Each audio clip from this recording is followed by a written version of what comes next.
Hello everyone, welcome back to my YouTube channel. आज हम discuss करने वाले हैं इंटीग्रल इक्वेशंस के बारे में और आज जो हम पेपर डिस्कस करेंगे दैट विल बी गेट 2007। तो चलिए स्टार्ट करते हैं आज की वीडियो को।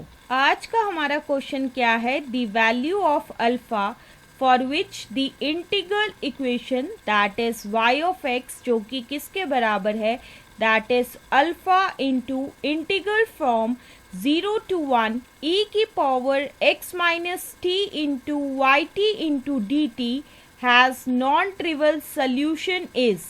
तो इस क्वेश्चन में हमें बेसिकली क्या निकालना है, हमें वो वैल्यू निकालनी है अल्फा की जिसके लिए हमारा गिवन इंटीग्रल इक्वेशन जो है उसके पास क्या होगा, एक नॉन ट्रिवियल सोल्यूशन होगा। And the options for this particular question are as follows. Option A is -2, option B is -1, option C is 1 and option D is 2। तो इस क्वेश्चन में बेसिकली हमें 4 ऑप्शंस दिए गए हैं और हमें बताना है कि इन चारों में से करेक्ट आंसर क्या है, मतलब कि करेक्ट वैल्यू अल्फा की क्या होगी।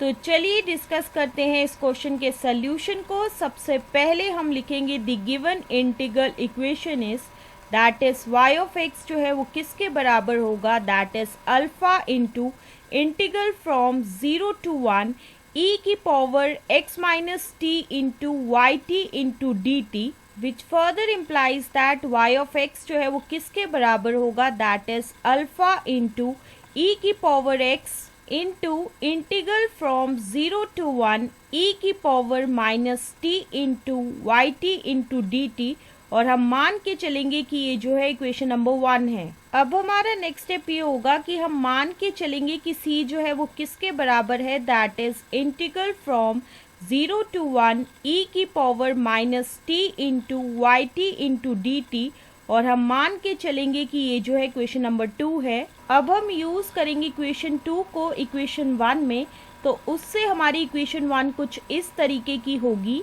y ऑफ x जो है वो किसके बराबर होगा, that is alpha into C into E की पावर x। अगर हम इसी y को जो है जब हम इन टर्म्स ऑफ t लिखेंगे तो उस टाइम पे y ऑफ t की जो वैल्यू होगी वो किसके बराबर होगी, that is alpha into C into e की पावर t, और हम मान के चलेंगे कि ये जो है इक्वेशन नंबर 3 है। अब हम यूज करेंगे इक्वेशन 3 को इक्वेशन 2 में, तो उससे हमारी इक्वेशन 2 कुछ इस तरीके की होगी, दैट इज c जो है वो किसके बराबर होगा, that is integral from 0 to 1 e की power minus t into alpha into सी इंटू ई की power t into D T, जो कि फर्दर किसके बराबर होगा, that is alpha into C के बराबर होगा, which further implies that c minus alpha c is equal to 0 के बराबर होगा, which further implies that c into 1 minus alpha जो है वो 0 के बराबर होगा,